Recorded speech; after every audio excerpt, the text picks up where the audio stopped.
James, thank you so much. Right, not long to go. Have a little look at that. Just the 3 minutes as clubs scramble to strengthen before the shutters come down at 7 o'clock this evening on what has been one of the great transfer windows. It's been chaotic, hasn't it? It's been carnage, to be fair, but it has certainly been a window to remember. So no doubt there will be one last dash with the transfer trolley for some of these clubs. A little reminder for you as well of some of the breaking news coming out of Manchester United. In the last sort of half an hour, a couple of big name departures. One of those, Rasmus Højlund, who has joined Napoli on a season-long loan. That with a conditional obligation to buy. That kicks in, by the way, if Napoli qualify for the Champions League.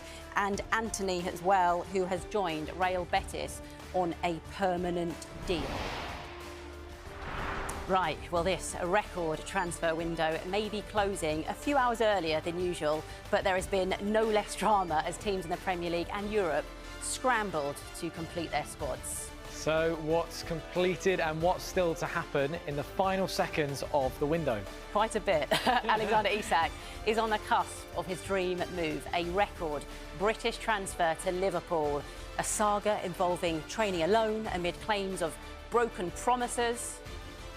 After training alone amid claims of broken promises, as you say, don't worry, our autocue is working. Johan Wissa is set to replace Isak at Newcastle. Liverpool making that man there, Mark Gay, their main target. Yeah, Nicholas Jackson's move to Bayern Munich was on, then it was off. Then it was on again, and that's nearly done. Yeah, and Gianluigi Donnarumma is on the verge of joining Manchester City as well, while neighbours United hope they haven't dropped the ball by signing Senna Lamens.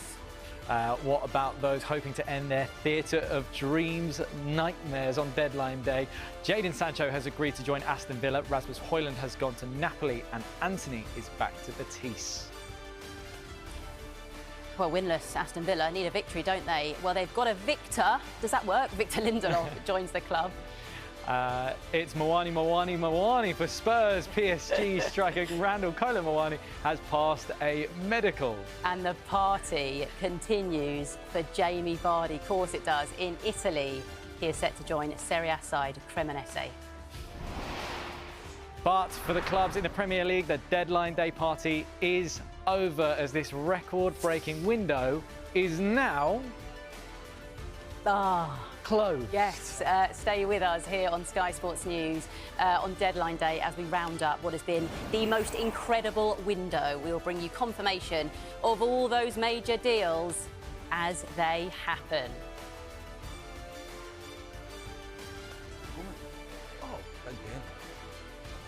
So,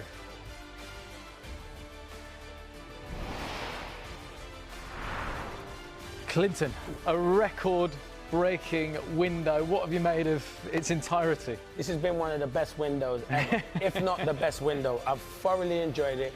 It's been amazing working with special people, with my special Soccer Saturday people, and you, and Emma. It's been brilliant. But now, all jokes aside, the transfers have been unbelievable. This is going to be the best window ever. I think one of the most talked about things of this window is player power.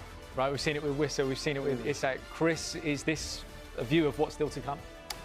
It's a worry though, you know, because you've obviously signed a contract and, you know, clubs will think that they've got players tied up, but the reality is if you're going to go more or less say you're not going to play and behave the way that some of them have this transfer window, it would be worrying for football because the reality is, yeah, you look at Isak and he's a prime example. Newcastle fans are obviously, you know, they're unhappy with him, but they're signing someone who's done exactly what Isak's done to them. So it is a worry now. I would say it would be a worry going forward for football that players can more or less just do what they want. Yeah.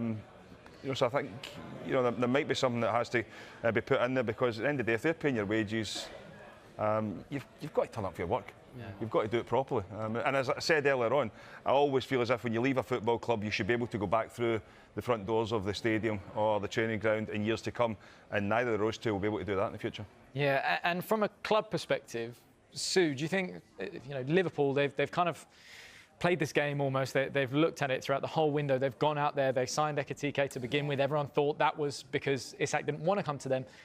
They've kept on that case. Has their strategy paid off? Because also, you look at the Mark Gay case, they've kind of gone a similar route, and will that happen? Yeah, I think when you look at Liverpool, you look that they obviously lost like a lot of goals, they lost a lot of quality with the players that went out.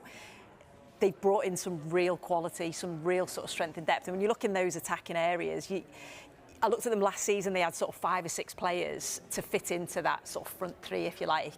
And Salah was nailed on, and then the other two, it was a case of rotating. You now add Isak to that lineup, that front line, and you just think, wow, you know, it's a good problem to have. It's a great problem to have, and you know, obviously they want to go deep into competition, so they want to be able to rotate. And yeah, I think the only other one obviously was the centre half. I think with Kwanzaa going out, you felt that they needed to just maybe bring in another one, and Mark Gay obviously would have added that real quality. So if that still does go over the line, Clinton's saying absolutely not, then you would just say, like, what a perfect window for them. Yeah, you're adamant still not happening. I've got to do it. I've got to ask straight down the line, who's had the best window? Ooh. As it is right now, okay? So as it is right now, obviously, it's still deals that are getting done. Without Gay and Isak. I was going to say, right? Well, look, Isak's done. Isak's done. Without Gay. So go on, Michael. I'll start with you. I have to say Liverpool. Yeah. I think Ekitike, Isak's going to happen. Kirkus coming in. Vert's coming in. Frimpong, they had to replace Trent, but you got Shabazlai, who played there over the last couple of games, who's been magnificent. So I think you have to say Liverpool. Don't get me wrong, they've spent an awful lot of money. So you expect quality when you bring it in, but you bring in top players in. Okay, Sue, what about yourself? I think Arsenal have had a very good window. I also think Newcastle, when you look, yes, they've lost Isak, but I think who they've brought in. But I'd probably still have to go Liverpool. Okay, Chris? I'm saying Arsenal. There was positions last year that they were weak in and they had to strengthen. They've done that, and they'll fancy their chances this year. You would want them to win. Why not? Yeah. Do you think it's enough already what they've brought in to win the league? Well, I think they've been close the last couple of seasons. Stating the obvious, everybody said if they had a striker a few seasons over those 2 or 3 seasons that they've been runners-up, that they would have been league champions. So you look at it, and I think that signing of Gyökeres, if they can create the chances that the opportunities that he needs, he can finish. There's no doubt about it. I mean, it's not as if because you hear a lot of people will say that the Premier League and the goals are still the same size. Yeah. If he's in a team that's going to create opportunities, they don't move the goals, and if you create those chances for him, he'll take them. It might take him a little bit of time to get settled, but he will score goals. I'd say Liverpool and Arsenal, but I'd probably just sway towards Liverpool. Arsenal have had a good window. It makes it even better. The signing of Eze. Eze is the truth. He is I like that word. He's the real deal. And Boyd's right, he will score goals because Eze will create for him. He's got players like Saka, Odegaard, if he can get back to his best, how he was a few seasons ago, and Eze, they'll create chances. So that's why I say Arsenal are definitely in that title mix. But if Liverpool get Isak and Mark Gay, that's the best window. You just said Gay is no going. Yeah, you never know. I'm hoping. Well, that was my second question was going to be. I'll let you do it. Who's to be concerned? Who as a club right now are going, should we have done more? Fulham. They've not done enough. But Fulham look like they've brought in some players. I mean, today they've brought in, some decent players. Yeah, but I think for Fulham as well, they had a good enough squad last year. They've not really lost it, either. But looking at it, I would be worried if Brentford. Yeah. I mean, I know they've brought players in, but the goals have lost. It's very difficult to replace them. You're then looking at Wolves as well. I kind of fear for them. I think it was vital for them to hold on to Strand Larsen. Yeah. But when you look at Leeds, have obviously spent a fortune. The 3 teams coming up have spent a fortune. But I think Sunderland, good result at the weekend again. Yeah. Home form's going to be key for them. So you look at the teams that they've given themselves an opportunity. But I do think, the 2 teams that we've mentioned there, they're a lot weaker. That will give the promoted teams an opportunity to stay in the league this year. Whereas in years going by, you never thought that was going to be the case. So. It will be tight down there. And Palace will be all right. I was just about to say, what about Palace? You're worried, you're worried about Eze and losing Mark Gay. If Mark Gay, we don't know what's going to happen, but they'll be all right because they've got a top manager and they've lost players before. Yeah. Everyone said Palace would struggle when we lost Elise. Oh, we know. Yeah, because I am weak. Spurs fan. You know, I'm a legend at that club. There's pictures of me. But on that note, Palace will be all right. OK, all right, thanks so much. He's teed me up nicely. Yeah, always good to hear from Crystal Palace legend Clinton Morrison, isn't it? Right, James Savundra is at Crystal Palace for us. This is where things get serious because we are, of course, awaiting news on Mark Gay's future. We understand you've got some breaking news for us, James. What is it?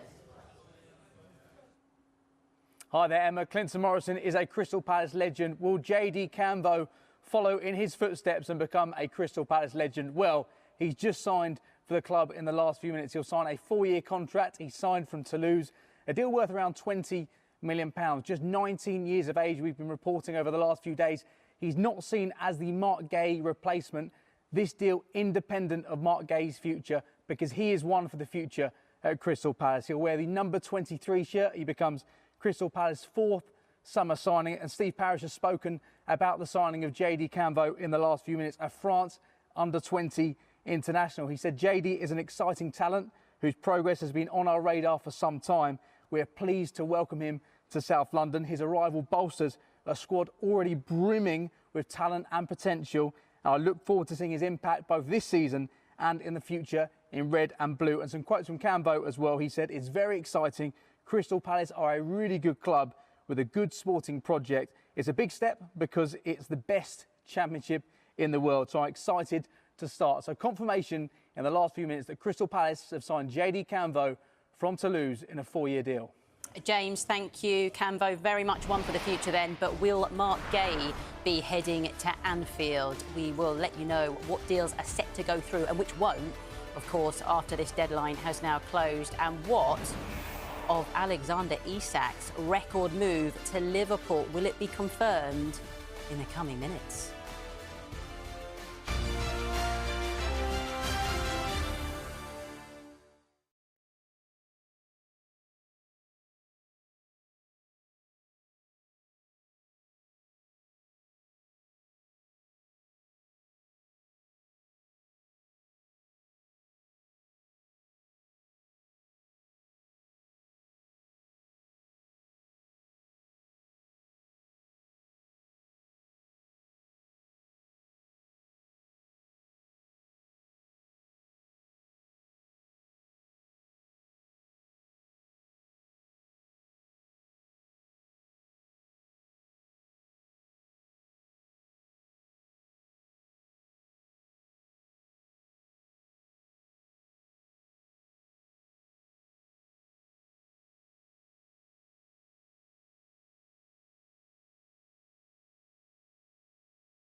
Chilwell is moving to Chelsea's sister club Strasbourg in France on a permanent 2-year deal.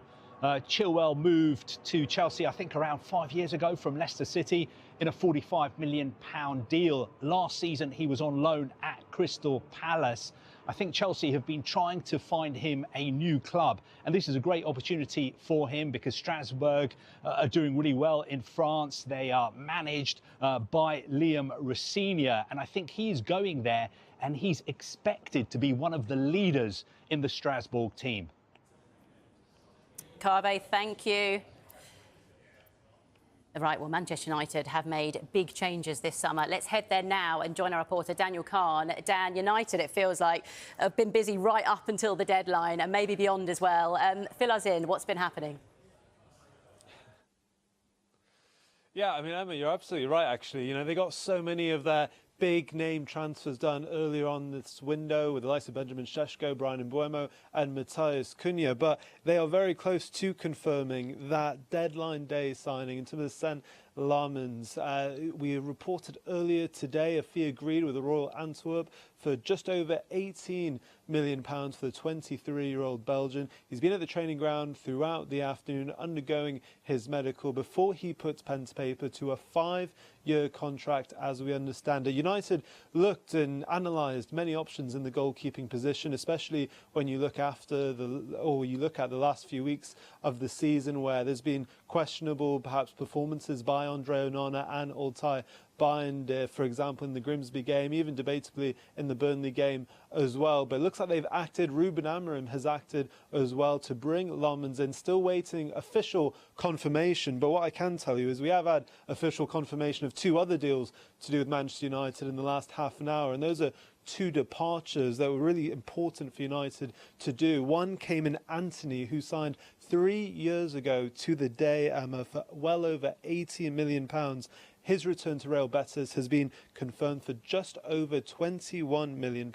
United do have, though, a 50% net sell-on clause in that deal, so he is off to Spain. Rasmus Højlund, who signed a few summers ago from Atalanta for well over £70 million, £72 million actually, he has had his move to Napoli confirmed. That is a loan with a conditional obligation to buy if Napoli reach the Champions League. That fee is around £38 million, and he joins his former teammate in Scott McTominay. Kevin De Bruyne is now there as well. And this day, although it looks like Lemons could be their big signing in terms of incoming, I think the departures have been just important today. Jadon Sancho still close to confirming that loan to Aston Villa. As I mentioned, Anthony Højlund, Garnacho in the last week as well, all out of the club, all off the wage bill, and all, more importantly, not part of Ruben Amorim's plans going forward. And United have found solutions for those players, which maybe will be just important as bringing in Lemons. We await official confirmation,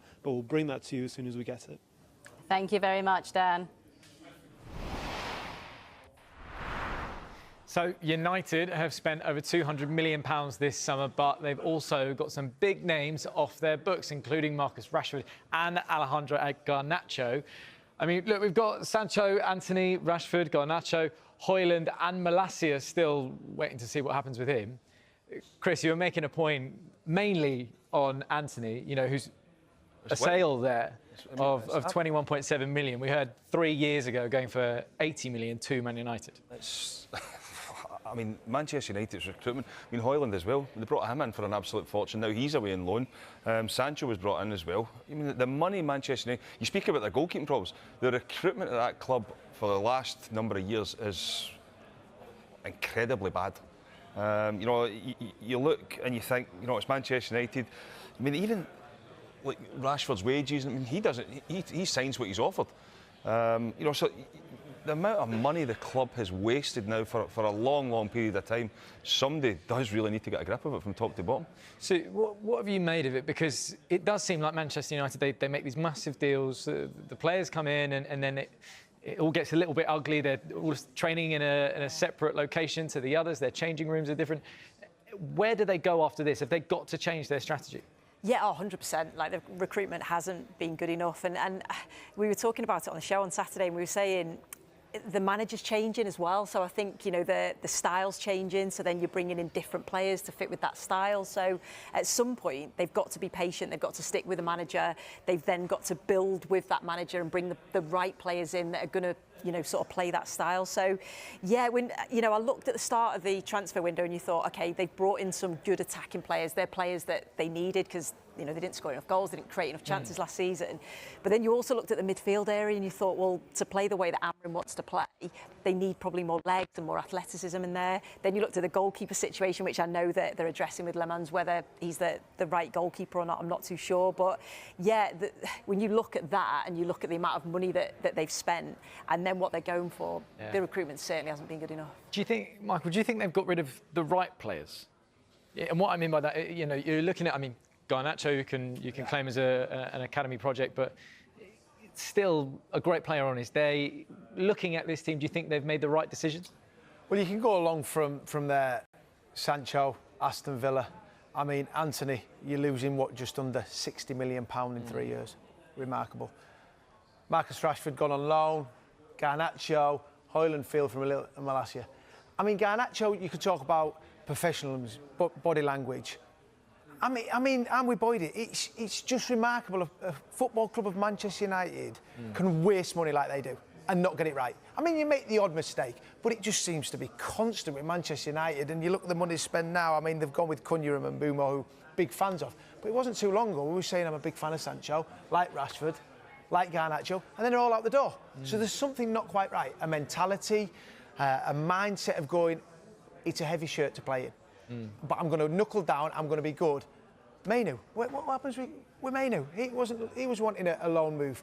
It wasn't long ago, there was a picture with three of them, Hoyland, Mainu and Garnacho, sat there all happy. The future of Manchester United. How it's all gone wrong. And there just seems to be a knock-on effect year after year, and Sue touched about on changing the manager. They have to get something right, they have to stick with it, and they've got to have a plan. And it just don't seem to have it at the moment in time, because they just waste so much money. But you look at even Scott McTominay, who has went to Napoli. He's been a victim of the poor recruitment, and they've moved him on, obviously, to free up money. But he played under every manager. You know, he's a good, talented player. He's went and showed that in Naples, and you look at him now, they keep signing in players. I mean, it's just a graveyard. It's interesting to see that they are getting rid of, you know, and that was, I think, the fan perspective on the Kobbie Mainoo thing was almost like it would be the last straw if he had gone. But it is like they're looking at the net profit of, OK, we can get Garnacho out. He's an academy, you know, talent that we've had. We're going to make pure profit back on that. Same with Scott McTominay. So, you know, but when you see who has left and then you've got who's come in, you know, Dorsey was touching on it, Mbeumo, Cunha, you've got Šeško up top now. Are Man United stronger now than where they were at the start of the window? Yeah, I think they are. They're stronger. They are stronger. I think Mbeumo and Cunha makes Man United strong. The jury's out on Šeško. This jury's still out on it. But he hasn't played enough games at the moment. Why would you spend? But why have you spent 70 million on him and you keep him on the bench? Why not put him integrate? And they played, no disrespect, they played Burnley at home on the weekend. Why are you not starting your centre forward to try and get him confidence? He was claiming that he was suffering from cramp on. Then Cunha gets injured, and then you don't bring him on. Yeah. You still don't bring him on. And as the number 9, I understand suffering from cramp against Grimsby. Grimsby dominated them. That's why they said he took the last penalty. Nah, even if I've got cramp, I'm taking the first 5. If you pay 70 million, I've got to stand up and be counted for. But I'm not blaming Šeško, because if he should be the one who says to the manager, I want to prove myself. But I do think their window, they've got a strong window. I do think they look better, but Cunha's just picked up an injury, and Mbeumo has obviously got his goal again on the weekend, and Bruno scores the winning goal. But they are stronger, but they've got problems, and we've said that. Boyd's spot on. Their recruitment is nowhere near good enough. If you look at the list of players there, they're all talented. Why is it not working at that football club? There must be a reason why it's not working. Is it down to the individual, or is it down to someone at that football club who can't get the best out of them? The other thing is, you look at their players as well. I mean, Marcus Rashford is Barcelona. Sancho, he was at Chelsea last year. He's at Villa. Yeah. You know, like, it's not as if they're just going to clubs where it's Garnacho, Chelsea, Hoyland, Napoli, champion. Do you know what I mean? Is this a victim of the change in manager though? Like you're looking at, I mean, Tyrell Malacia, for instance, right, is an Eric Ten Hag signing. Yeah. He's now gone. As soon as he's gone, now Amorim doesn't want him. Michael, what would you say? Yeah, that happened. Erik ten Hag signed Anthony for a ridiculous amount of money. He wanted him. Also like Garnacho as well. Yeah, and paid way over the price. You have to do. Manager comes in going, I want that player out. And Sesko now might be the same as what Højlund is. I was one when Højlund went in going, give him time, give him time. It was a disaster for Manchester United. Could Sesko be another one? They have to get him. When you're paying that much money, I'll get him fit playing signing him then?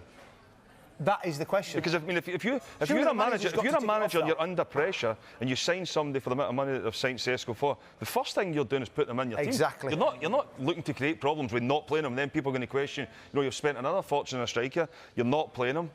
They need to get them in the team. So if that's not, who's signing them? Yeah. I think, Sue, a lot has been said obviously about Šeško here, but you still look at it in terms of Mbeumo, Cunha, two Premier League proven players that could take Man United to that next level. Is it also about working out the top half?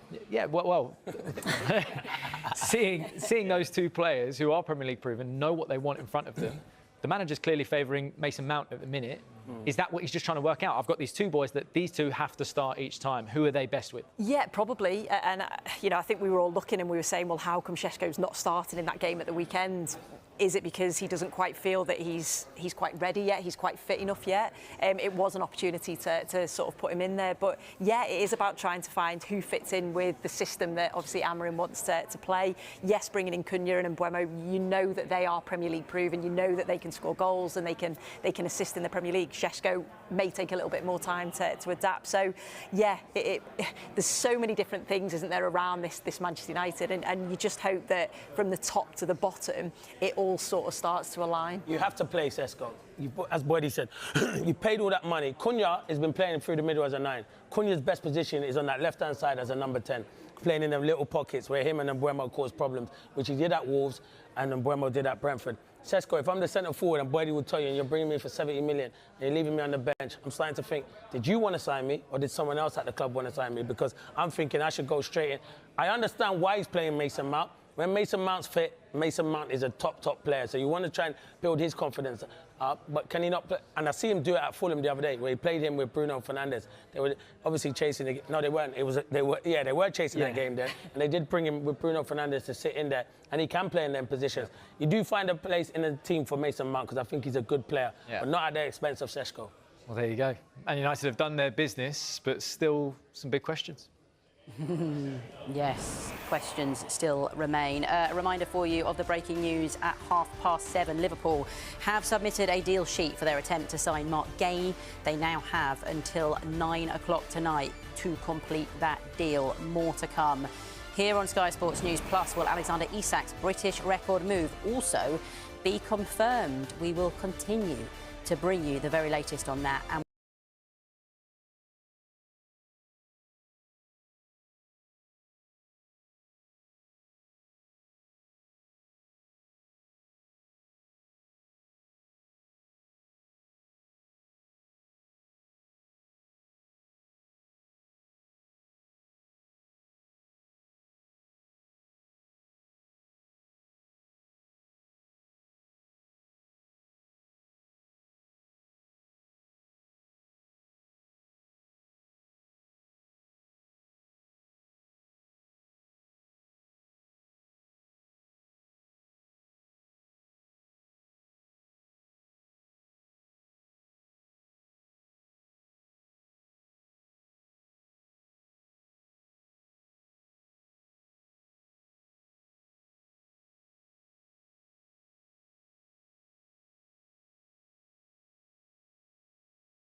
Fulham now, where they have fended off Sporting in their pursuit of Kevin. Well, James Cole is at their training ground for us. James, what can you tell us? Yeah, we're expecting Fulham to confirm 3, possibly 4 deadline day signings. The big one you allude to there is Kevin. It's a club record fee of £36.4 million. This one for the Brazilian left winger from Shakhtar. It went a bit quiet earlier in the day, this deal. I think there was an issue over personal terms. And then Sporting came sniffing around. But I understand Fulham did get it over the line, and we're expecting that deal to be confirmed shortly. They also got 2 other deals over the line. Firstly, Samu Chukwueze, the AC Milan winger, on loan. That's a loan with an option to buy of around 23 to 26 million pounds for Fulham.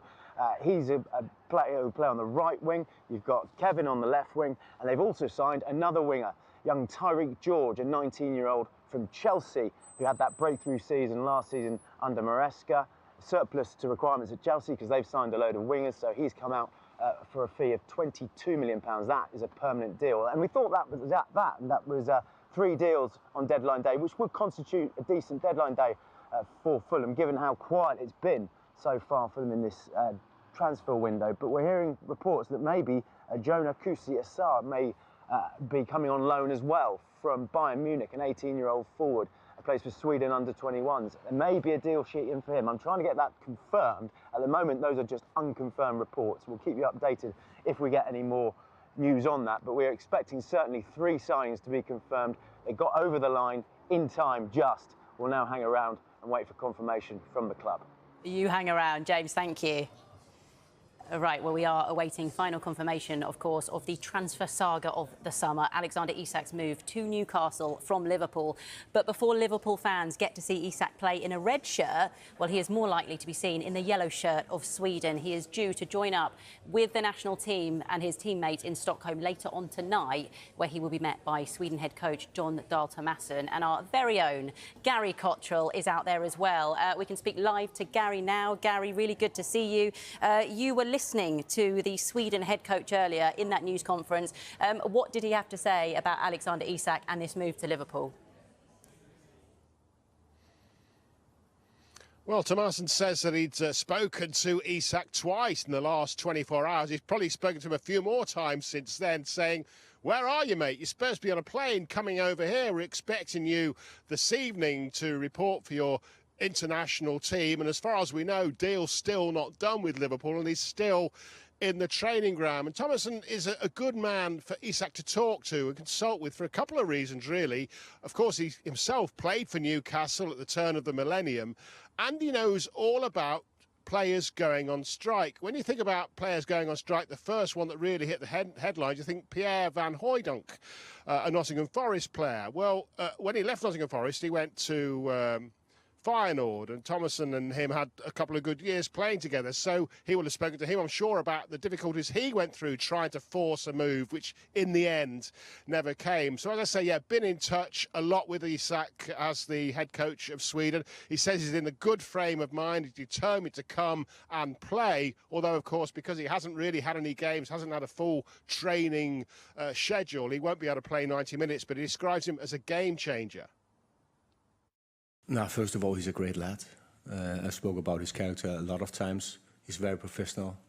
I think the most important thing for us here in Sverige is that he wants this team. He wants it badly. He wants to perform well, so we qualify for the World Cup. And he's in a good mental place. So regarding what we spoke about, stays of course with me and Alex. I think that's normal, isn't it? Yeah, in a perfect role. He had a pre-season with 6 games, build up. Of course, we know exactly what he's done. He's been very professional as well. So how many XL diesels, how many high-speed running, has he hit his maximum speed, the volume of loads? We have that. So of course, making a good plan, I think I already said last week, he can be a game changer. Is he able to play in 90 minutes? Not at all. Yeah, we know he can be a game changer, don't we? Gary, you also caught up with one of Isak's international teammates who will actually possibly play against him if, of course, Isak makes his Liverpool debut against Burnley. Yeah, Yilmaz Akdal, the Burnley defender, Isak's Liverpool, we assume, as soon as the announcement is made, will play Burnley at Turf Moor in a couple of weeks' time in the early Sunday kickoff on Sky Sports. And he's been talking about what it's like to play with him and train with him, but also how interesting it'll be after being colleagues and teammates for a couple of weeks, over the next couple of weeks, to suddenly be on opposing sides come 2 weeks' time. That would be special. Like you say, teammates now and then opponents. It's always fun to play against friends and teammates. It's going to be a special moment, and it's going to be his first game as well. So yeah, it's fun. The 16 billion kroner man, that's what it translates to, that transfer fee here in Sweden. Still not on his way here. Is expected to be on his way here by now. They've got a couple of away games coming up. They've got Slovenia on Friday, Kosovo on Monday, and then he'll return to Liverpool, where he'll start work at his new training ground. We think, although not confirmed yet. We think. Gary, thank you. So we might see Isak in a Liverpool shirt very, very soon tonight. What are you checking then? What's going on here? I was trying to get... He's hoping Rangers sign something. Still holding out some hope. 11 o'clock. They got to 11 o'clock. 11 o'clock. Yeah, 11 o'clock. Yeah, exactly. Now, look, just talking on Isak there, Liverpool have signed a plethora of players that are at the top level of football. Mike, when you look at them like this, do they just become unstoppable? Yes, I believed at the start of the season when Ekitike came in, Wirtz came in, they were pretty unstoppable then, to be honest. You've got to remember, champions last year, and then you go, yes, they lost attacking players in the summer, but when you recruit in the way they did so early on, it gives them a chance to work in pre-season. Ekitike started the season great, and now you're adding Isak to that. And the question is, how do you get everyone in? And Isak, for me, at this moment in time, he's going to have to wait his turn. You got Sally, you got Ekitike, and you got Gakpo. Got to remember, Isak hasn't been training, so he's been on his own. 3 out of 3 for Liverpool. He's going to have to wait and wait his turn. Ekitike said, 30 million to wait. Yeah. He hasn't been playing football. He hasn't had games, so I think Arne Slot he will certainly start on the bench to start with. Do you think, so for Ekitike, how must he be feeling? Because obviously he's come in and he's had those 3 games. He's been on scoring form as well, but now the new guy's coming. I suppose he's just got to relish it, hasn't he? It's a challenge for him. Like you say, he's come in, he's done well, he's scored goals. And I think from a Liverpool perspective, like for Arne Slot, it's a great problem to have, isn't it? To have all of those different options, lots of games, they want to go deep into competition. So to be able to change and rotate, and they can play in different positions as well. So, you know, I think that's another option. Because you looked at last season, it was Salah he was the one that was going to start. And then it was one of the others would play in the other 2 positions. So, yeah, I actually agree with Dorse. I know what you're saying. You spent a lot of money on a player. But I think initially, Ekitike would have to start, wouldn't he? Because he's had that game time. He's performed well. Isak's not. I think eventually he'll come and be the main number 9, of course he will. But you've got Champions League, and you've got to remember, Isak can pick up an injury. They've got so many games. In every competition that Liverpool compete in, they have to get to the latter stages. Champions League, Carabao Cup, FA Cup and Premier League. That is it. So you're going to need a squad that's competitive in everything. And wow, have they made it like that. As an Everton fan, you must be delighted the business of them. He's waiting for something. But go on then, Clinton, what's your front 3 for Liverpool now that... When everyone's fit and Isak's got up and running, Isak will play through the middle, Salah will play on the right, and Ekitike will play on the left. As much as I like Gakpo, and I know they like Gakpo, Ekitike can play on the left. I've seen him many times do that, get into little pockets, cause problems. That would be my front 3. When everyone's fit and firing, Isak has to play through the middle, Ekitike to the left, Salah to the right. I agree with what Dawson Stewart was saying. At the moment, Isak won't, because he's had no game time, not a proper pre-season, even though he's going to play for his country. That's how important he is. How long, like, as a fan, when you watch it and you know, as a pro, how long are you going to need to get into that starting lineup? You're just asking who's going to be doing a pre-season. Clinton and Boydie might take a little bit longer than what me. Obviously, because we like our food. But that's to be expected. But realistically, but we score goals. Oh, you're right. Yeah. We score goals. We score goals. It can take a bit of time. But nowadays, they're all athletes. Everyone keeps themselves fit. He's probably kept himself fit, but it's the match fitness. Yeah. It's not about the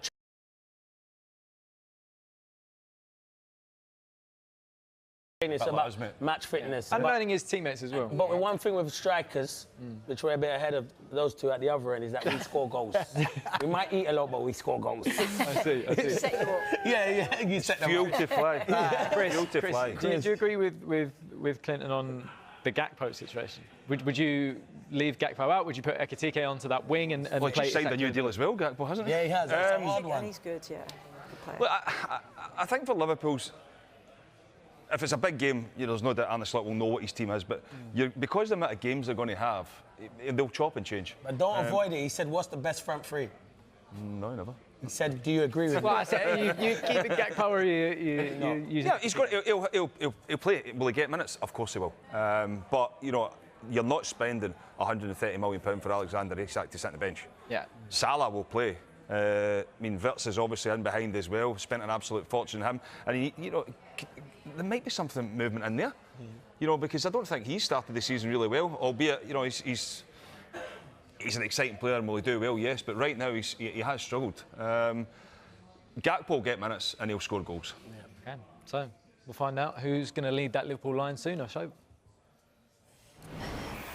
In the meantime, though, let's bring you some breaking news. And Manchester City have submitted a deal sheet for goalkeeper Gianluigi Donnarumma. More on that to come. But quickly, the English window is, of course, closed. But Scottish clubs still have more time. Their deadline is 11 o'clock tonight. So we can go live to Luke Shanley now for all of the latest. Luke, let's start with Rangers, who look like they're going to be spending big.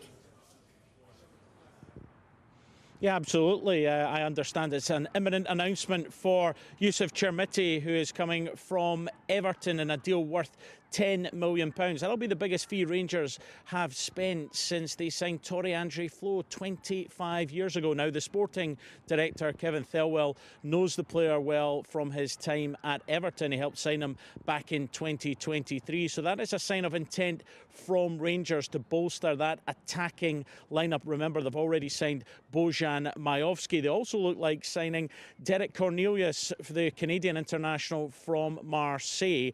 Both Chermiti and Cornelius here earlier today at the Rangers training centre. Cornelius has left now to join up with the Canada squad in Romania. They have a friendly later this week. So that is in terms of Rangers. We know Cyril Dessers is leaving the club. Russell Martin told me that yesterday after the Old Firm game. And also Oscar Cortez has gone to Spain on loan. So Rangers looking to sign big, and I expect that imminent announcement of Yusuf Chermiti. Luke, that is Rangers. What about Celtic then, who are hoping to get some players in as well? What's the latest? Yeah, I think they've had a frustrating day. We know that they had targeted Kasper Dolberg, but he is likely to rejoin Ajax, so that one has frustrated Celtic. They have admitted defeat in terms of that, but one that could be edging closer is Sebastian Tunecki, the winger from Hammarby. The £5 million around about that fee for him. That one edging a bit closer, but as I said, Celtic have had a frustrating day. Adam Ida has left to join Swansea. It looked like Yang was leaving to go to Birmingham, but that deal has collapsed. But Celtic want to bring some forward players in. They have put in a loan offer for David Fofana, the Ivory Coast international from Chelsea, so we'll see if they can get that one over the line. Stephen Welsh has left Celtic. He has joined Motherwell on loan. Luke, thank you. Right, come up next, we are going to discuss the biggest moments of the transfer window. I have a feeling that Alexander Isak will probably feature. That's coming up next.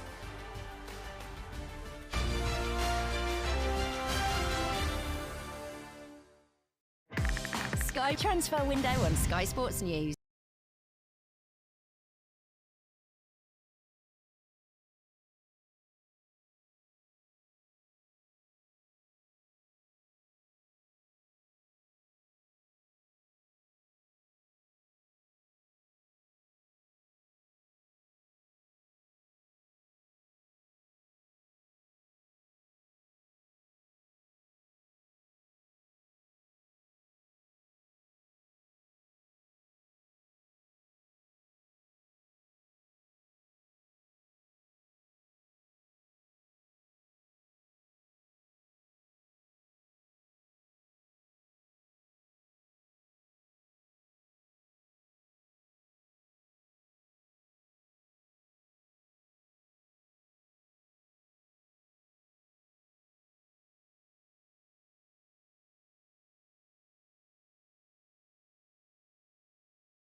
more.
Finale to one of the most incredible transfer windows we have ever seen.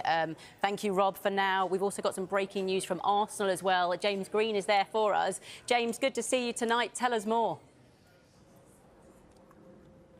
Yeah, we've been waiting all day for this one, Emma, as Arsenal have posted the final piece of the puzzle is through the building. It is confirmed. It is signed.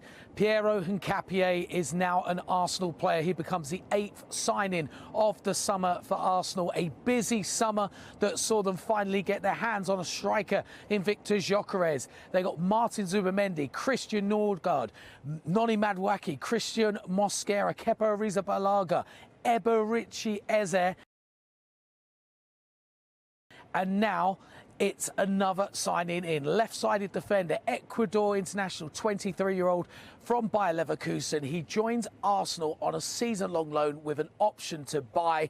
This is the one position that Mikel Arteta wanted additional cover in. He feels he's got competition for places all over the pitch now, and Piero Hincapié is now an Arsenal player. We are now just awaiting outgoings. Jakub Kiwior to Porto we're waiting on. Reece Nelson to Brentford we're waiting on. And Fabio Vieira is confirmed. He's now joined Hamburg on loan. Deal complete. Transfer deadline day done for Arsenal incomings. Thank you very much, James. Thank you very much, Clinton. Very quickly, go on. What do you make of it, Mark Gay staying? No, it's great news for Palace and the Palace fan. I'm gutted for Mark Gay himself because it would have been a great move for him to go to Liverpool. So whatever's happened, obviously, I think Igor it's kind of killed his deal because if Palace got a replacement, I think Mark Gay, he would have gone. It's good news for Crystal Palace, but you're gutted for Mark Gay and for Liverpool as well because I think he would have been a brilliant signing for them. But that move can materialise at the end of the season and he'll be on a free transfer so he can actually walk there. But yeah, I am gutted for him, but very happy for my club, Crystal Palace. Of course you are. How will he be feeling? Because he's conducted himself so well, hasn't he, throughout all of this? I think it's an example to some of the ones that haven't. You know, and he's the one where you would. You know, Palace said that they wanted the money. Palace said that you know that they can't afford to for him to leave for nothing. And you would imagine, I mean, Clinton's touched on it there. There's a potential for them to come back in January. Amazing. Thanks so much to everyone. Yeah. Thanks to you as well. Yeah, thanks for having me. Was this your debut, Ro? Say that again? Was this your debut on the transfer? Debut deadline day. Right, coming up next. Well done, Roman. A special 2-hour transfer show. So don't go anywhere.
Have you ever seen a transfer deadline day like this one?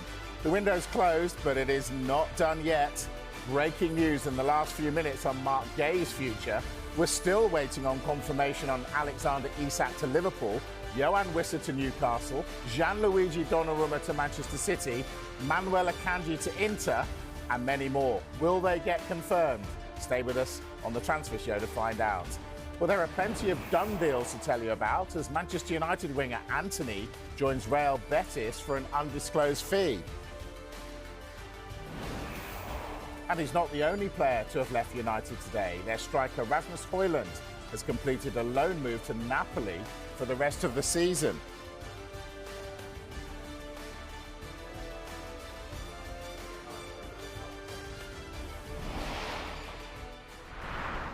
Right, let's start with the Premier League champions who've just been dealt a huge blow in their pursuit of Mark Gay. Vinny O'Connor joins us from Liverpool now. Vinny, why has this one collapsed? Well, I've just been given some reasons as to why that is exactly the case, Mike, and this is the reasons that I've been briefed on as well. It says the proposed signing of Mark Gay fell through after Crystal Palace withdrew from the deal at the 11th hour. That's after they'd been unable to secure their preferred replacement. Earlier in the day, Steve Parish had accepted Liverpool's £35 million offer and granted permission for a medical to proceed. However, following the collapse of a deal and following extensive discussions between Steve Parish and his head coach, Palace informed Liverpool that they have withdrawn from the deal. Liverpool, for their part, retained confidence in their central defensive options. They obviously have Virgil van Dijk, Ibu Konate, Joe Gomez, Giovanni Leone, of course, as well. And what they go on to say, what they go on to tell us, in fact, is that they have obviously elite talent within that group, and it's also supported by further options at centre-back. Obviously, Wataru Endo can play at centre-back. Andy Robertson has played there before, as has Ryan Gravenberch as well. But clearly, the fact that this deal has fallen through is another reason why Liverpool have resisted interest in loan deals for Joe Gomez as well. There was also that interest from AC Milan and an offer on the table. So it works out well for Liverpool that Joe Gomez remains a Liverpool player. But obviously, massive disappointment that Mark Gay is not joining the football club.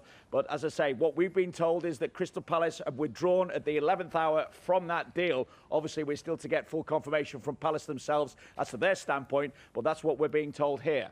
Right, Vinny, Liverpool haven't got Gay. Have they got Isak?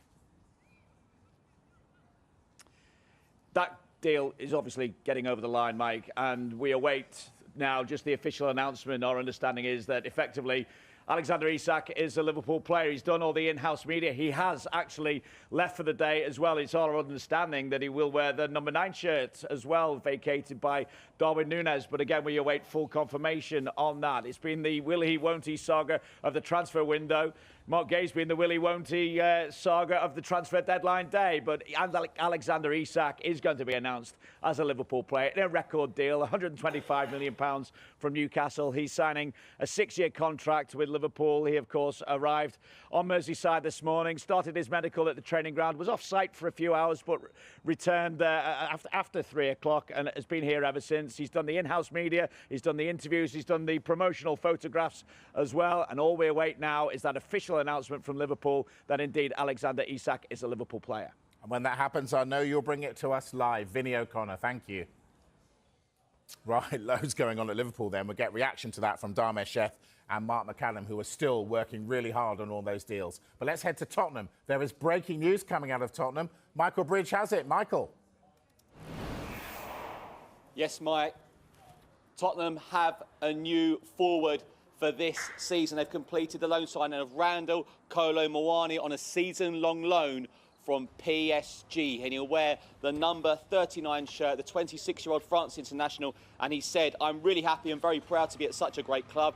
I can't wait to meet my teammates, all the fans, and to get on the pitch. I know what the coach expects from me. I will fight hard for the shirt, the club and the fans. I will give everything for this team." And we also have a quote from our head coach, Thomas Frank. "Randall is a quality player who has proven himself over a number of years playing for big teams in the Champions League and good experience for the France national team. Good age, prime of his career, good qualities that will suit us both." in the Premier League and gives us a different option in the final third, being able to play out wide and through the middle. And that's what we've been saying all afternoon when we told you about this news. He's very versatile. And with Richarlison and Dominic Solanke having that slight ankle issue, it was essential to bring someone in. But as Thomas Frank has been saying for days, they've got to be of sufficient quality. And this player is of sufficient quality. And a few people have asked, can he play against PSG for Spurs in the Champions League? And the answer is yes. Well, on that note, Michael, I shall leave you smiling. Thank you, Michael Bridge from Spurs. Right, let's get to Newcastle. They're looking like they're going to lose Alexander Isak, but they have signed 2 strikers in this window. One of them today. Keith Downey is there for us. Keith, talk us through their day. Yeah, Mike, well, it's been a busy day for Yohan Wissa. He was up in the very, very early hours this morning and drove from London right up here to the northeast to Newcastle to make sure he was in situ to finalise that transfer to Newcastle United, the transfer that he has wanted all summer long. Now, remember Newcastle had an opening bid for Wissa a number of weeks ago, £25 million that was. I was then told by people close to the deal later that they thought a deal would probably be sanctioned for around £35 million. But in the end, an agreement struck this morning, transfer deadline day, between Newcastle United and Brentford for Yohan Wissa to join here at St James's Park. £50 million, Mike, £50 million plus £5 million in add-ons. That's more than double Newcastle's opening offer for the player, but they make sure they get a second striker, what with Alexander Isak leaving, so they've got competition for places there, and he's in the building finalising that transfer right now. Now, the deal sheet is in for Wissa. He had his medical earlier on this afternoon. That is completed and it's passed, and they're just finalising the transfer. I think he's actually inside the stadium right now getting some club photography done ahead of that transfer. So what, they've got until 9 o'clock tonight to complete that. I'd imagine Newcastle fans a little bit just nervous at the moment because, of course, they've lost Alexander Isak. And they need 2 strikers, and of course their only other out-and-out striker is Nick Waltemada, who arrived on Friday. So 2 new strikers coming out of this transfer window. What a saga this has been. Not just Isak, but Wissa as well. Throw in the move for Benjamin Sesko, throw in the move for Hugo Ekitike. It's been some transfer window when it comes to strikers for Newcastle United, but it feels like they're coming out of it in a fairly positive manner. Keith Downey live from St James's Park. Thank you, Keith. Right, Mark, they've got 2 strikers then. Well, nearly. Wissa and Voldemade. Do those 2 strikers make an Isak? What a way to start the show. Quite simply, Alexander Isak is one of the best players in the world when you're talking about strikers. No question about it. I think you have to look at the Newcastle package that they potentially now have. Still waiting for Yohan Wissa to be confirmed.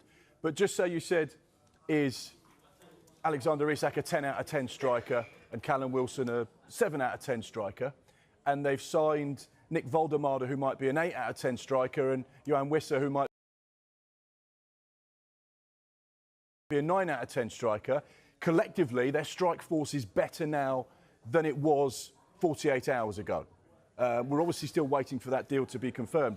But I think the important thing when you look at Newcastle's recruitment over the course of this summer is the starting 11 stronger? Is there strength in depth? Do they have more competition for places? Absolutely. And the 2 players that they've signed as strikers, Nick Voldemade, who is a German international, someone who could be hugely impressive down the line. You know, remember who was talking about Alexander Isak 3 years ago? He was just a promising player from La Liga that no one had really heard about. And now everyone knows who he is. Could we be talking about Voldemade in the same way? And we know that Yohan Wissa is a proven Premier League striker that knows where the back of the net is. He's been sensational for a number of years at Brentford. He's going into the finest years of his career. He was desperate to play for Newcastle. So in answer to your question, do I think the 2 options that Eddie Howe now has are better than what they did? I think the answer is yes. I think Newcastle are stronger, and I think they've got competition up front, which is key. And don't forget, Anthony Gordon can also play as a false 9. So suddenly, he's got 3 strikers, plus Anthony Gordon, and that means they've got options, and that's going to be key for a Premier League and Champions League season. All right, let's talk the Manchester City, edging ever closer to a goalkeeper, Dharmesh. Are they going to get Donnarumma? this has been a big saga as well. One of the biggest names in European football, one of the best goalkeepers in the world, Champions League winner with Paris Saint-Germain. But during this transfer window, amid contract discussions, they couldn't agree a deal. PSG with Gianluigi Donnarumma. He was entering the final year of his contract, so they decided, well, you can go. They brought in Lucas Chevalier from Lille. He became the new number one. It was effectively time for Gianluigi Donnarumma to say goodbye, but time was running out for him to get a move.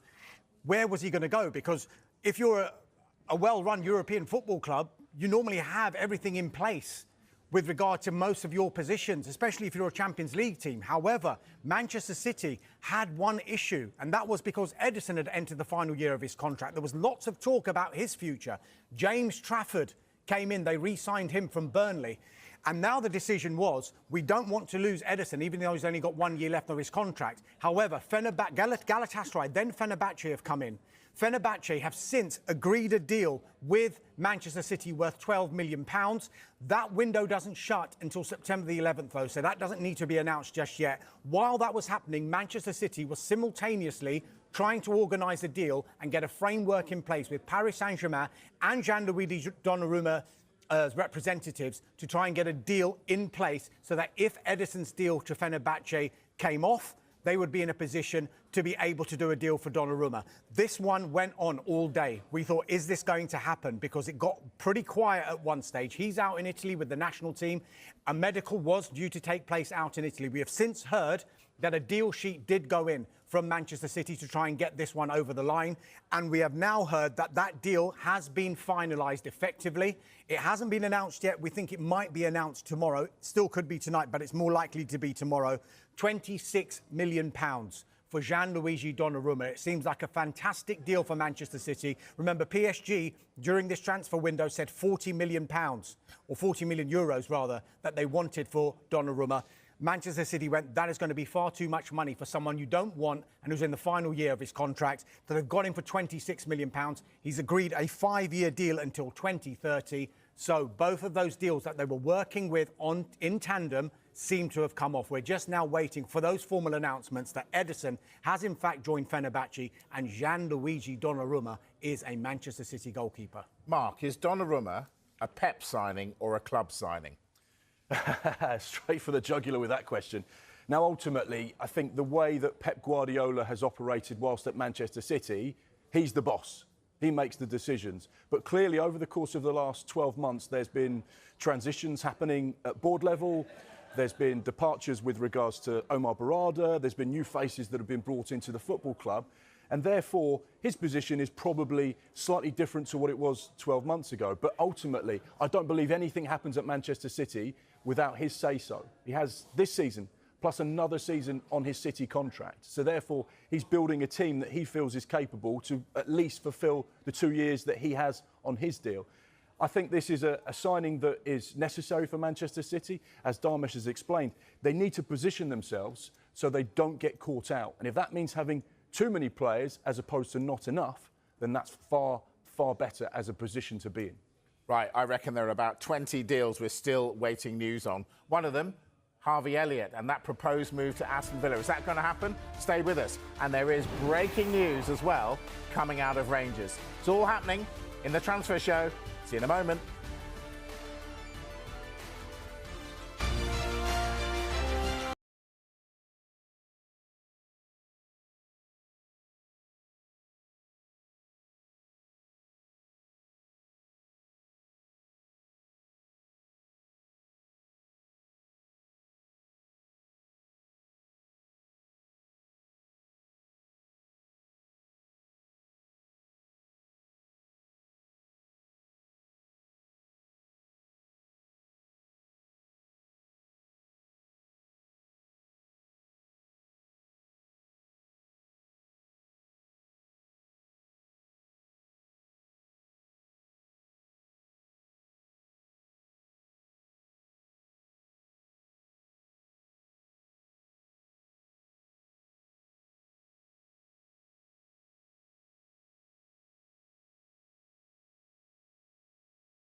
Are they going to get any deals done? There is breaking news coming out of Rangers. Luke Shanley. Yeah, Rangers have signed Yusuf Chermiti from Everton. It's an undisclosed fee. Rangers are saying we understand it's a deal worth £10 million with £8 million and then £2 million of add-ons. It's a 4-year deal as well for the 21-year-old, and we know that Kevin Thelwell, the sporting director, who knows him well from his time at Everton, helped bring him to Everton, so he's been able to sign him for Rangers. And Russell Martin, the Rangers manager, has said that he's a young striker with huge potential, a lot of qualities that they were looking for in that position. Remember, Rangers have signed Bojan Majowski in this window. It's a position they want to strengthen. They're also looking to do the deal for Derek Cornelius on loan from Marseille, the Canadian defender. That one getting ever closer too. So a big signing for Rangers, a big sign of intent. And just briefly elsewhere, it looks like Scottish Cup winner Kevin Nisbet is going back to Aberdeen, and Lyndon Dykes closing in on a loan move to Hibernian. Remember, it's an 11 o'clock window. A lot more can still happen in Scotland. Yeah, like that you've got to work late, Luke. Thank you. Well, let's talk Manchester United. Dharmesh, they've been busy. Tell us. They have. Let's start with a couple of deals that have been announced now. Rasmus Højlund has got his move to Napoli. It's an initial loan with an obligation, and it's a conditional obligation. Napoli will have to pay for a permanent deal for Rasmus Højlund should they qualify for the Champions League next season. The full deal is worth 50 million euros, which is around 43 million pounds. It's an initial 6 million euro loan fee plus 44 million euros obligation price. And as I mentioned, if they do qualify for the Champions League, then they will be permitted to buy Rasmus Højlund. The other deal that has gone through as well, and this one has been a saga, Antony. Real Betis, we knew they wanted him from the start of this transfer window. We knew Antony wanted Real Betis from the start of this transfer window. 9 goals in 24 starts and a second half of last season on loan with them last season, but they just couldn't afford it. And they tried everything. They tried really attractive, incentivized loans, which Manchester United were not interested in. There had to be a permanent guarantee involved in this deal. On Friday, they thought they had an agreement with Real Betis paying £22 million and Manchester United getting a 50% sell-on. It looked agreed. Then Real Betis came back, actually, we can't afford it. We simply can't afford this deal. We need you to help us out to pay the remaining 2 years of his contract, and we might need Antony to take a wage cut. Manchester United are saying, hold on a second. There have been other offers for Antony. He's rebuffed all of them because he wants Real Betis. You've told us that you only want Antony, so you guys are going to have to sort this out yourselves. So finally today, they came together over the weekend. They discussed it, they negotiated it, and in the end, they have got their £22 million on a permanent deal from Real Betis, a 50% sell-on, Manchester United not having to pay any compensation, and we think that Antony may have taken a pay cut in that one as well. OK, and Senna Lamans, they've gone for. You'd have noticed Andy Brassel has snuck in. He commando crawled on. Good to see you, Andy. Thank you. Why have they gone for Lamans and not Martinez from Villa? I'm just recovering from the way Dharmesh told that story. My heart stopped like 3 times during that. But we got there in the end. Not the only one. I think it feels to me as if this is the sensible goalkeeping move for Manchester United. It's a World Cup winner, but Premier League pedigree. Yes, but there have been a lot of players who've gone to United and not got anywhere near where they're supposed to be. And I think it has to be judged in the context of that. Now, Lamans has been on the shortlist of a lot of big European clubs. In fact, he was on the Galatasaray shortlist. We know they've had Ederson, they've had Dibu Martinez on there as well, and Lamans, and it looks like they're going to get Guillaume Rest from France in the end. But it's interesting because, to me, they're kind of protecting themselves. Because if they go and get, say, Martinez or a Donnarumma, for example, if he'd have been available to them, what that says is we're completely out on Onana. He's another one of these dead weights like Antony, like Jadon Sancho, that we're just stuck with and we're going to have to sell for pennies on the dollar. Whereas if you've got a young goalkeeper who's got enormous Premier League potential, so he's got good experience in Belgium, he's looked good for Antwerp, you look at the size of him, you look at his ability to come for crosses, you look at his shot stopping, he's one of this next generation of Belgian players who look pretty good. But at the same time, they're not forced to play him now. They're not forced to depose Onana. They're not saying Onana's a complete write-off. And if they're going to get to a point where Onana is of some saleable value, I think that's very important for them to do because they've got to get out of this cycle where they've got all this extremely well-paid deadwood at Old Trafford. Just a line on Sene Lammens. I've just been told that that is now subject of a deal sheet. So Manchester United did put a deal sheet in between 5 o'clock and 7, so they got most of that deal done. They just needed that extra time to negotiate. He flew to Manchester earlier today after a deal worth 21 million euros plus add-ons was agreed. He's agreed a 5-year contract. He's been having a medical. Manchester United, you're talking about Emiliano Martinez, they considered a number of options. He was the most notable one, but they just feel at this stage that this would be the best way forward. They've got 4 keepers on their books now. Andre Onana, Altay Bayındır and Tom Heaton. There is a chance that they will still have 4 keepers throughout this season. However, Andre Onana is expected to go to the Africa Cup of Nations. And I've mentioned these 2 other windows that are still open after this one is closed. That is Saudi Arabia and Turkey. Now, if bids do come in and they are suitable ones for the likes of Bayındır or Onana in the next 10 days or so, then Manchester United would consider those bids. But as it stands, we expect, unless that changes in the next 10 days, for Manchester United to have those 4 keepers on their books, with Lammens fighting for a first-team place with the others. Andy, Rasmus Højlund gone to Napoli. Is he going to be a better fit there? Well, it can't be a worse fit. And I think that they had to find a way to get some sort of value back for him. I know, like, there might be United fans sitting about thinking, oh, they only have to qualify for the Champions League for it to come permanently. Remember the last time that Napoli were defending a title, the season before last, they finished 10th. So that's worth remembering. They've taken steps and they've been busy in the transfer market to make sure that doesn't happen this time. Of course, they got most of their business done, starting with Kevin De Bruyne very early in the summer. And then there was the injury to Romelu Lukaku, which happened about 20 days ago. All of a sudden, they had to do something. Look, they will feel they're picking up Højlund for, even if they end up buying him permanently, a decent deal, about half of what United paid for him, it looks like. We know he's a great finisher, but we know that his confidence is on the floor.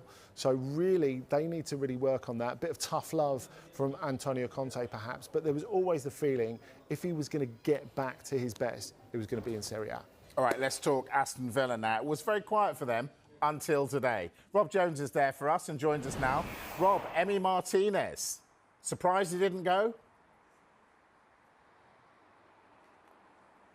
Well, just to clarify one thing on Emi Martinez, because the boys in the studio there talking about interest from Manchester United. There's been discussions about Galatasaray as well today. Aston Villa have said there was never a bid for the World Cup winner for Martinez. So there might have been conversations that took place between Aston Villa and Manchester United, but United never went as far as putting in a bid for the World Cup winning goalkeeper, and they've gone down a different direction, a different path by signing Sene Lammens. So it looks as though Emi Martinez, who didn't feature in that 3-0 defeat to Crystal Palace here last night, will have to go back and continue his career as an Aston Villa player. Understand right back towards the end of last season, Emi Martinez had got it into his mind that he wanted to leave the club. There were those emotional scenes on the final home game of last season when Villa beat Tottenham, and he had tears in his eyes as he made his way round the pitch. But he might well be back here as a Villa player the next time they play a home game. As for incomings, deal sheet is in for Liverpool's Harvey Elliott. Only informal conversations had taken place about mid-morning, so that has moved quickly. Mid-afternoon, he was on his way down for a medical loan with an obligation to buy for £35 million. Next summer, Jadon Sancho is a loan, a fee, plus Villa playing 80% of his wages. You would say Sancho still has a lot to prove in the Premier League, given how it's gone at Manchester United and given the fact that Chelsea didn't take up the option to buy him at the end of his loan spell last season. The one bit of business that Aston Villa have done, Victor Lindelof as a free agent, almost 200 Premier League appearances with Manchester United, and just adds a bit of competition for places with Ezri Konsa, Tyrone Mings and Pau Torres. So Aston Villa, because of PSR and because of also having to comply with UEFA's rules this summer, have had to do it on the cheap a little bit. They were required by UEFA as a contingent of not getting a further fine is to make a profit on player sales this summer. So whilst they've lost Jacob Ramsey, Evan Gesson, the only major signing, and then 2 loans in Elliott and Sancho, and one free transfer in Victor Lindelof as well. But Unai Emery has been absolutely desperate for reinforcements over the last couple of weeks. It has had to wait until the final day of the window, but maybe those reinforcements are just about arriving over the hill in the nick of time for him and for Aston Villa. Rob Jones, live from Villa Park. Thanks, Rob. So we thought Mark Gay was on his way to Liverpool. He is not. We're on our way to Selhurst Park when we come back in a moment.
Deal, as we expected, with potentially an option to buy for 24 to 26 million pounds, something like that.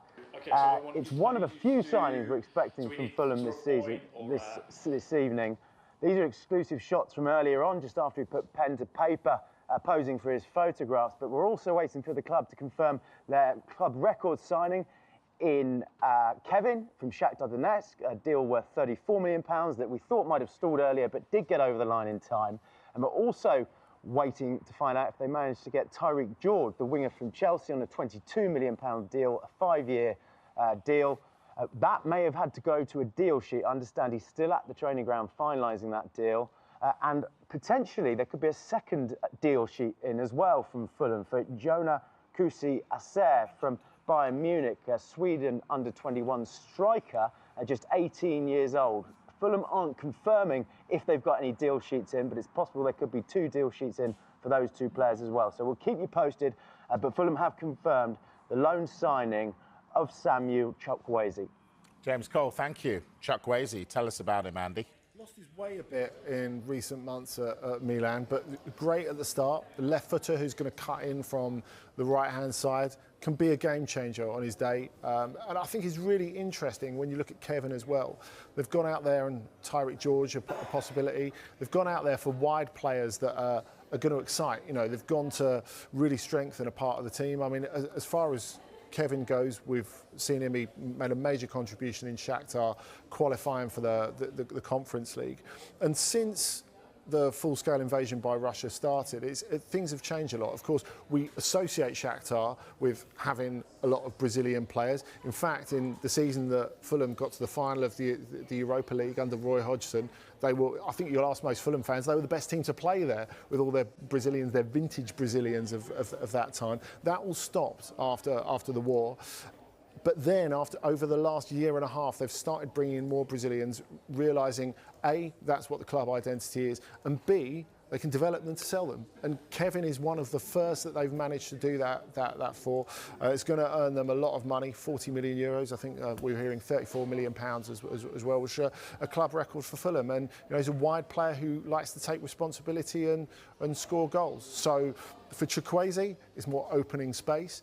And for Kevin, more goals. Interesting. All right, let's get more on Mark Gay and that move to Liverpool, which broke down. James Savundra is at Crystal Palace for us. And James, what do you know about this deal? Well, good evening to you, Mark. It's been another incredible day covering this football club this summer. 2 major trophies, but today will be one that we'll speak about for years to come. An incredible deadline day for this football club. They finally accepted that offer from Liverpool worth around £35 million, which allowed Mark Gay to conduct a medical to move to Liverpool, but it was always hinging on Crystal Palace signing a suitable replacement. They thought they had one through the door. Igor Julio was having a medical at the Crystal Palace training ground, but that move was hijacked by West Ham, and that put this move in real jeopardy. Crystal Palace have been looking for a number of different defensive options over the course of this summer if Gay was to depart, and as late as deadline day, but they've been unable to find a replacement. And following extensive discussions between Gay and Oliver Glasner, and between Oliver Glasner and Steve Parish, that deal was called off. They have signed a central defender today in the form of JD Camvo from Toulouse, a deal worth around £20 million, but he's just 19 years of age. He's got so much potential, but he's not the ready-made replacement that Oliver Glasner called for. Last night, after that brilliant victory at Villa Park, Oliver Glasner said it's too late to find a replacement. We can't let Mark Gay go, and it does look like that is the case. Mark Gay will remain a Crystal Palace player, which is great news for Crystal Palace fans watching us right now. Not such good news when it comes to the business point of view, because £35 million they're going to miss out on. This was the last day where they could get serious money for Mark Gay. Crystal Palace fans won't care about that, but Crystal Palace as a business, they thought it was incomprehensible to lose a player of this calibre for free next summer, and that is a real possibility because it seems unlikely at this stage that Mark Gay will sign a contract extension at Crystal Palace. There is one more deal potentially happening this evening at Crystal Palace. We brought you the news earlier on today that Christantus Uche, who's been a player who they've been monitoring for a long period of time, Uche Getafe, he's been having a medical today, and a broad agreement was in place between Getafe and Crystal Palace, worth around £17.3 million. I am expecting that deal to be completed. We're expecting confirmation in the next hour or so, and that will be a player that can add competition when it comes to the attacking area of the pitch alongside Yeremy Pino to help fill that void left by Abera Eze. Eze's gone to Arsenal. Gay was going to go to Liverpool. He's staying at Crystal Palace. For how long, we're not so sure. Another incredible deadline day covering this football club. James Savundra, go and have a lie down. Thank you. Yeah, brilliant stuff there. Now, Liverpool and Newcastle have been making the headlines during this transfer window with Alexander Isak's Premier League record move. But how do the fans of each club feel about the deal? Let's find out. Joining us are Liverpool fan Connor Ray and Newcastle fan Paul Rutter. Great to see you both with a smile on your face as well. Let's start with Connor. Now, before we get on to Isak, how big a blow is it to lose out on Mark Gay? I think it's a bigger blow than people might realise. Liverpool have had an incredible window. There's no doubt about that. It's been a real statement of intent from a position of being champions, which is something that we're not used to seeing as Liverpool fans really as well. Last time we were champions, we didn't strengthen in the way that we probably should have. We were made to pay for that, particularly at centre back, as it happens. And so this is it's a bit of a gut punch, to be honest, especially for it to happen so late in the window after there was so much kind of will we, won't we sign him. I feel for Mark, but obviously Palace fans will be made up that they've got to keep him. For us, I think we're maybe one injury to a centre back away from that crisis. Konate limped off in the game against Arsenal on Sunday, so we wait and see how bad that is. But yeah, we've got Joe Gomez as a cult hero, so looks like he might have to step up again as he has in the past. As he has done in the past, like you rightly say. Let's talk about the big signing then. How exciting is it to finally get this deal over the line? Alexander Isak, Liverpool player. It's incredible, to be honest. I'm exhausted, to be honest, and all I've done is sat here refreshing my phone all day on Sky Sports, waiting for it to come through. I'm still not convinced. We've been stung in the past by deals for Knopfli Anchor and Nabil Fekir and things like that, where we think it's done and it hasn't quite gone through. So till I see him in a Liverpool shirt, I won't be celebrating just yet, but I'm ready to. It's an incredible signing. I talked about that statement of intent, and boy, is Alexander Isak that. It's been one of the most talked about and well documented and really ugly sagas in football transfers over the whole of the summer. So to kind of bring it to a close is good, I think, for all parties. The Newcastle fan alongside him may disagree, but yeah, for him to come to Liverpool and to be one of the top 3 strikers in the world is a huge piece of business for the club, and I think he's going to really kick on and make all the difference. Let's get the Newcastle viewpoint then, Paul. You were shaking your head as I was introducing Alexander Isak as a Liverpool player. Are you sad to see him go, or is this the money that the club needed? Well, if it was a Facebook relationship status, it would be it's complicated because on one hand, he delivered the single greatest day of my footballing life, to be honest, back at Wembley Stadium.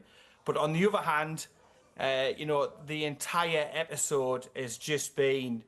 If I had hair, I'd have been pulling it out. But it's a case of a world-class player going and a world-class problem leaving with him as well, I think, to be honest. I mean, that's the best way to be able to put it. But frustrating, and it just felt like a bit of a soap opera that's dragged on, and it's been an unwelcomed and unwanted distraction at the beginning of another, hugely important season for Newcastle United. I know there has been frustrations over the course of this summer. It feels like it's ended in a positive way. How do you assess the work that's been done and the squad that you now have at your disposal? Well, to be honest, if it wasn't for this whole Alexander Isak, Willie, won't he, and this sort of love-struck teenage crush that the Liverpool supporters have had on him, it would have been an absolutely fantastic 10 out of 10 window. At the end of the day, some clubs do really have glass ceilings, in the football pyramid. And we found that, this summer. But, on the face of it, 8 players through the door, 12 players out. We've reduced the wage bill a little bit, and we've spent net 70, 80 million pound around that figure, when the budget at the beginning of the summer was 150 million pounds. So we've still got a little bit of change to be able to have that PSR headroom going into, the next windows and, going forward. So I think that's a big thing for Newcastle United. We get to draw a line underneath it until we pull Liverpool in probably the FA Cup, which is probably written in the stars. But, I'm just glad. I think with the signings Eddie Howe has made, if you look at each one of them, each and every one of them is an improvement on what we've had before. You could argue, obviously, the Isak thing being the big question, with our new German striker coming through the doors. But every other one, you look at Alanga, he's an improvement over Miggy. You look at the likes of Ramsey coming in, a definite improvement over Sean Longstaff, no doubt. And you work down the list, all 8, good signings, and it balances the squad out, which has been an uneven squad over previous seasons. Fantastic stuff, Paul. Thank you so much. And, of course, Connor, great to have you on the transfer show tonight on deadline day. Thanks, guys. I thought they were going to come to blows. They were too nice. Isak's transfer saga dominated this window, hasn't it? And we have some new shots to show you. These are the latest pictures just into us at Sky Sports News. That is Isak at Liverpool Airport in the last few minutes. Of course, he's on international duty, isn't he?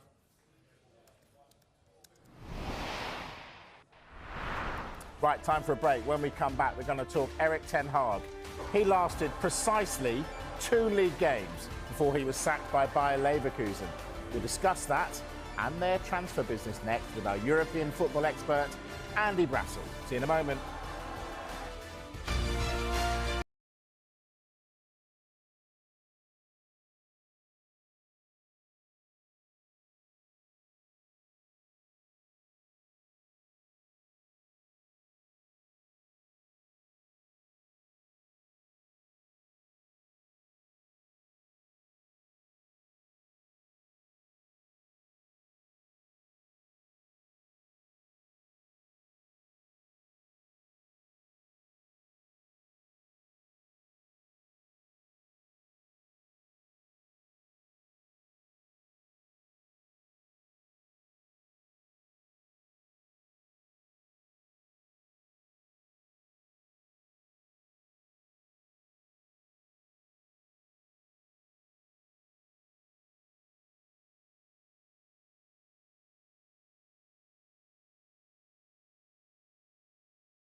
tried to give him the big build-up. Poor Piero. Poor Piero is what I say. Loan plus an option worth £45 million. We think that option will probably become an obligation because there will be achievable appearances and other bonuses that will be met, you would think, quite easily for Bayer Leverkusen to have agreed to that deal. So Piero Hincapié, now an Arsenal player, and it's just been announced that Jakub Kiwior, which was kind of linked to that deal, he has now left Arsenal for Porto. That's for a loan and an obligation to buy. That one's worth £24 million. Quite a good deal, this one, for Arsenal, because they bought him for £20 million back in January 2023 from Spezia, and so they made a bit of a profit on it. So Hincapié in, Kiwior out. This was a really interesting one, though, wasn't it, Andy? Because Hincapié coming in came as a bit of a surprise to everyone, because once Eze had been signed, we thought, well, that's it, Arsenal are done.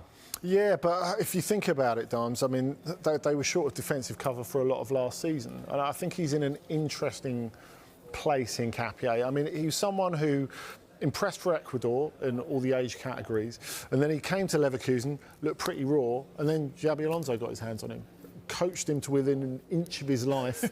And now he can play centre-back in a 4, left centre-back in a 3 because he's a left footer. He can play left back, he can play left wing back if needed. And you talked about Eze. I heard Kevin Hatchard mention actually the two could be linked if you think about it, because his ability to go outside allows Eze to come inside, which really he wants to do rather than be a substitute Martinelli. So maybe this is something to help Eze out as well as to help Arsenal's defence out. Damesh, you said Kiwior's gone. Any other departures? Yes, 2 more have been announced, and they've both gone to Hamburg, actually. Fabio Vieira has gone on a loan deal. He was interesting Stuttgart, and Hamburg came in pretty late, and Hamburg were already talking to Albert Sambi Lokonga and his camp and Arsenal, and he's moved to Hamburg on a permanent deal. One more we are just waiting for confirmation on, which we expect to come at some point tonight, is Reece Nelson. Yeah. Fulham were interested earlier in the window. Crystal Palace were in talks. Brentford have come in late. It's a loan with an option to buy. So Fabio Vieira, Albert Sambi Lokonga gone, Reece Nelson on his way out as well. Speaking of on their way out, already gone, Erik ten Hag. 2 games at Bayer Leverkusen, out. Why have they done it? It was funny because the sporting director, Simon Rolfes, who used to play for them, of course, he spoke about it at lunchtime today. He gave a press conference. Erik ten Hag's had his social media retort, and maybe we'll get to that in a little minute. But Rolfes said, look, I made a mistake, but it would have made it a worse mistake if I hadn't have done anything about it. Now, of course, you go back to him taking over in July when he wasn't the first choice. They thought they had Cesc Fabregas. They didn't. Because Como wouldn't let him go, and Fabregas wasn't prepared to go to war with them, of course, as a part shareholder. And so they ended up a couple of choices down the line with Ten Hag, and it felt like quite a good placeholder. He's got a good reputation in Germany. But from the off, there were misgivings. I mean, about 2 weeks in, they went on this promotional tour of Brazil and lost 5-1 to the Flamengo under-20s. And then he said after that, well, no one's bothered about the results of pre-season games, are they? Everyone's a little bit on edge. And then from there, of course, lots of people who are defending Ten Hag will understandably say, of course, they've sold a lot of players. Even before Hincapié, they'd sold over 200 million euros worth of players this summer, so it's a real sea change. But one of the key players going was Granit Xhaka, of course, who was the chief lieutenant on pitch of Xabi Alonso. But they felt that he didn't really make much sense. In a post-Xabi Alonso world, they could get out from under the rest of his expensive contract, make some money with him. And the CEO, Fernando Caro, and Rolf is the sporting director. They signed this off with Ten Hag, and then Ten Hag goes public and says, I don't think we should sell him. I'm pretty sure that's not the conversation we had 2 days ago. And this was one of a series of things that really set them on edge. And then you could tell in the first couple of games, not only were the performances poor, not only did the team look really untrained, but it was the fact that Mark Flecken, who of course has just joined from Brentford, after the first game where they lost at home to Hoffenheim, he was happy to tear the team's performance to bits in front of journalists. And you're like, well, if Ten Hag really had authority here, that wouldn't happen. You had an argument over who was taking a penalty at the weekend, and the captain had to step in. Ten Hag moaned about that in the press conference afterwards. So he's contributed quite a lot to his own downfall as well. Andy, we've got about 15 seconds. Can you tell us how Ten Hag reacted to his sacking? He said it was all Leverkusen's fault, basically. He said he didn't feel backed by the club, and everyone who's ever stuck with him has won a trophy at the end of the season. Spoiler alert, if they'd have stuck with him, they wouldn't have. All right, listen, that is the first hour of the transfer show. There is so much still to go on. We know that Mark Gay's move to Liverpool has collapsed. So many more we're waiting on news on. Donnarumma, Ederson, Wissa, Akanji, Gundogan, and that's just a few. We've got Mark McAdam, Dharmesh Sheth,